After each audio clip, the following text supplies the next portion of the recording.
Still a lot more to come here on the News at 3. There are all sorts of health hacks on TikTok. You know this. A lot of them want to lower inflammation through your diet. So whether it's cutting out gluten or ditching the dairy or buying those probiotics, we're examining what works and what doesn't. That's coming up. Social media sites are full of health hacks and diet trends like gluten-free, dairy-free, sugar-free. You've even got some influencers suggesting people eat baby food or dog food, all in the name of reducing inflammation. So today, we're helping you filter through the noise. We've got healthy living expert Paul Fulford with us today. Paul, thank you so much for joining us. Thank you for having me. Of course. So, Paul, we want to ask you first, a lot of these trends are all about producing an anti-inflammatory diet. Is that a diet worth achieving, and how is the best way to do it? Well, I think one of the things is a kind of defining anti-inflammatory, right? When we're talking about that, we're talking about turning down the body's internal alarm system, right? So inflammation is your immune system's fire alarm. It's useful if you cut your finger or fight an infection, but if that alarm keeps ringing all day, it's damaging healthy tissue. That's chronic inflammation. And it's linked to joint pain, heart disease, and even accelerated aging.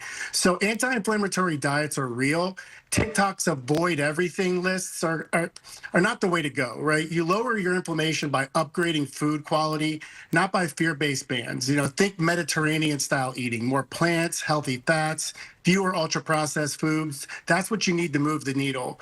You eat foods that rot, not foods that last forever. I like that. Yeah, eat foods that rot. So, I mean, in practical terms, if somebody was going to try to achieve an anti-inflammatory diet, where would you start? How would they track this? So I would say first, basically your plate should consist of some plants that have lots of colors. Eat the rainbow, right? A palm or two of protein and quality protein, you know, like a palm's width of protein in your hand, a thumb or two of olive oil, nuts, or tallow, and then smart carbs like legumes or intact grains, if you can tolerate them. Those will lower the proper levels across studies, right? And then another thing to shoot for is ideally you want to eat a gram of protein per pound for your ideal weight, right? If you can space that out throughout the day, great. There are people that intermittently fast. As long as you're getting that total amount of protein in, that's what matters most. Try to fit in fish twice a week to get you those omega-3s. And fiber and polyphenols matter, right? You want to aim to 30 to 40 grams from beans, chia seeds, berries, veggies. Fiber feeds the microbes that calm immune tone. And when you talk about microbes, I mean, you know, a lot of people are really interested in trying to improve their gut health. We know probiotics are one way that people are trying to do this. Do you suggest that? What do you suggest when it comes to improving gut health?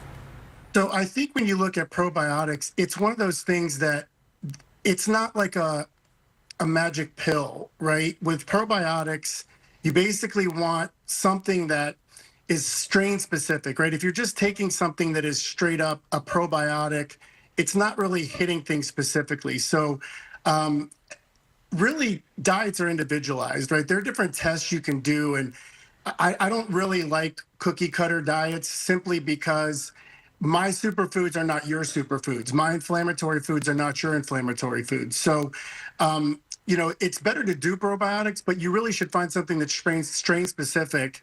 And, you know, gut health, I mean, honestly, if you're doing two things, if you have muscle and you have your gut health dialed in, you're winning health at 80%. How can people track if this diet is working for them? Is there a way that they can know? You talk about how important it is to be individualized with your diet. Yeah, so you want to track, you know, inputs and outputs, basically, right? When you look at, you know, inputs and outputs, it's more along the lines of like, how much sleep are you getting? How much rest are you getting?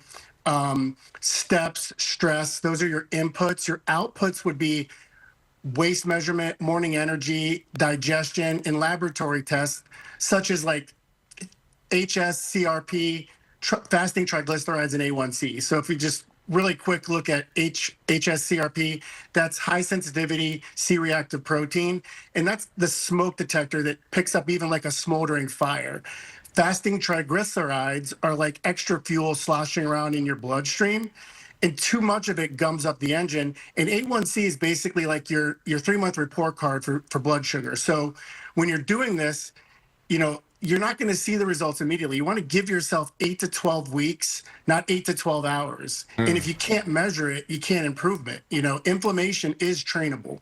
I love that. Dr. Paul Fulford, healthy living expert, thank you so much. We appreciate that. And if you take away one thing from this interview, don't eat the dog food, okay? Don't do it. Thank you, Paul. Thank you.